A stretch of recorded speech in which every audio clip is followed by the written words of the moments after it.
In this video we're going to demonstrate the flat brim cap frame from Brother.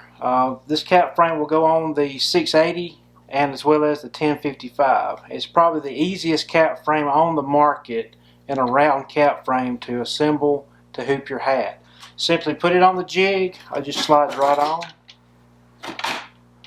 And then you have a release button under the bottom that will take the top frame off. Once you do that, you're going to get your hat, slide your upper frame over, reattach the bottom latch, and then we're going to simply slide this over and down. And it will lock your hat into place.